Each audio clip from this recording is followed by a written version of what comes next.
अस्सलाम वालेकुम दोस्तों, मैं थोड़ा मेज़बान मियाँ मोहम्मद अफजल भट्टू तो तुसी वेखदे पे हो मेरा यूट्यूब चैनल डिजिटल किसान पाकिस्तान। तो दोस्तों 385 की टेस्टिंग हक नवाज भाई की है जनाब, तो बल्कि टेस्ट करता भी है तो यह थोड़े सामने है जनाब। 385 स्टेयरिंग एक अच्छे मोड़ दिता गया है तो पिछे रूटर है जनाब, तो चेक कर लो अल्लाह ने याद करके।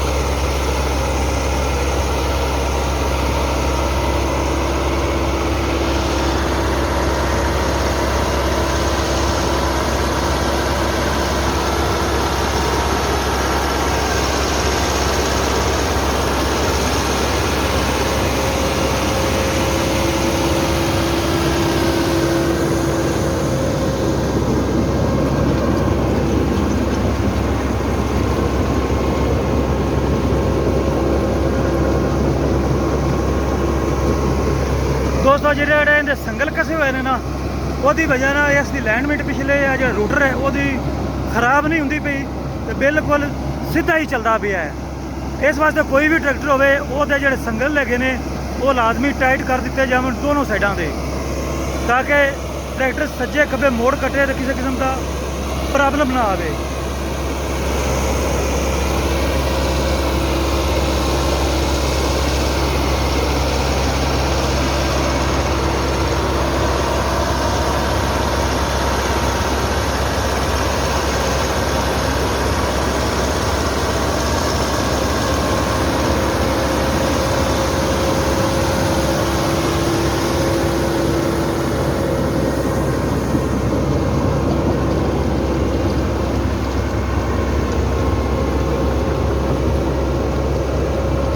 किसी किस्म की एडजस्ट करने की जरूरत नहीं, लीवर फुल सुटे हुए हैं दोस्तों, तो बस अन्नेवाह ट्रैक्टर टुरिया ही खड़ा जे। हुण इस रोकांगे तो रुकेगा, नहीं तो फिर तेल मुकेगा तो रुकेगा, पर आप इस रोक लेने क्योंकि सिर्फ टेस्टिंग करनी सी, तो टेस्टिंग मेरा ख्याल अच्छी तरह हो रही है।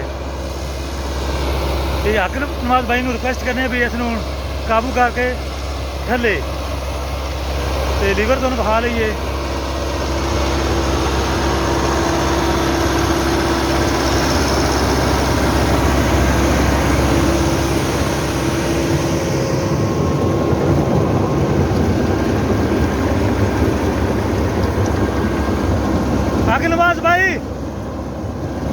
हक नवाज भाई काबू कर भाई इस ध्यान नाल।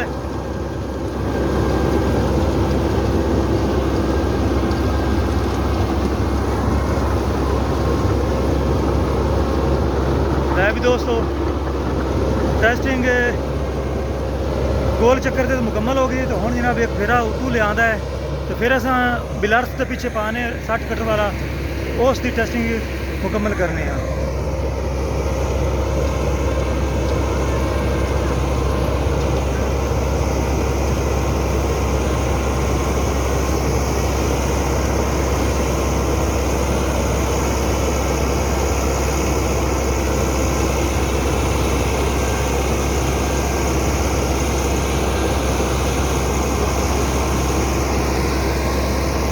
दूसरा गेयर है दोस्तों, किसी किस्म का धुआं शुआं कोई नहीं, तो साउंड माशाल्लाह बहुत बेहतरीन नज़र आता भी है, बल्कि सुनाई देता भी है, नज़र से ट्रैक्टर आ रही है।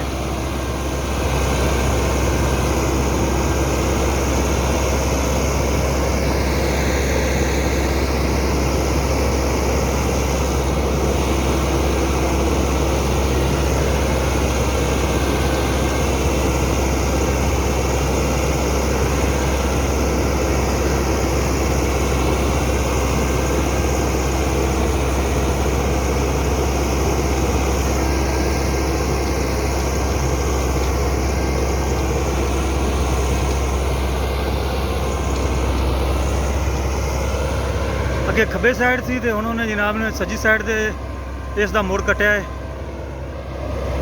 ताकि मजीद इसकी टेस्टिंग की जा सके।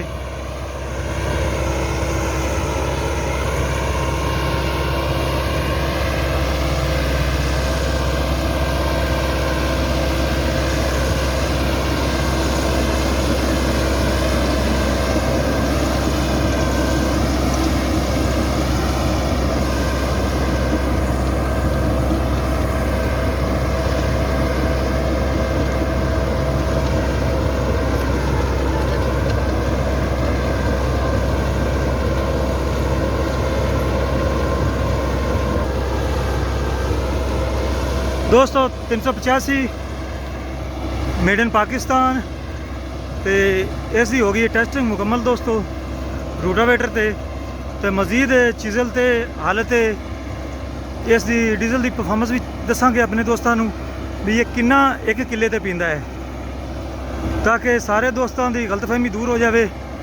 ਬਾਸ ਕੋਈ ਕਹਿੰਦੇ ਨੇ ਜ਼ਿਆਦਾ ਪੀਂਦਾ ਹੈ ਤੇ ਬਾਸ ਕਹਿੰਦੇ ਨੇ ਥੋੜਾ ਪੀਂਦਾ ਹੈ, ਲੇਕਿਨ ਆਪਾਂ ਉਹ ਹੀ ਵਿਖਾਵਾਂਗੇ ਜਿੰਨਾ ਪੀਵੇਗਾ। ਸਾਰੇ ਦੋਸਤਾਂ ਨਾਲ ਉਹ ਗੱਲ ਸ਼ੇਅਰ ਕਰਾਂਗੇ ਤਾਂ ਕਿ ਕੋਈ ਦੋਸਤ ਭੁਲੇਖੇ 'ਚ ਨਾ ਰਵੇ। ਤੇ ਹੁਣ ਮੈਂ ਤੁਹਾਡੇ ਸਾਰੇ ਦੋਸਤਾਂ ਤੋਂ ਇਜਾਜ਼ਤ ਚਾਹਨਾ। ਤੁਹਾਡਾ ਭਰਾ ਮੀਆਂ ਮੁਹੰਮਦ ਅਫਜ਼ਲ ਬੱਟੂ। ਅੱਲਾ ਹਾਫਿਜ਼। ਪਾਕਿਸਤਾਨ ਜ਼ਿੰਦਾਬਾਦ।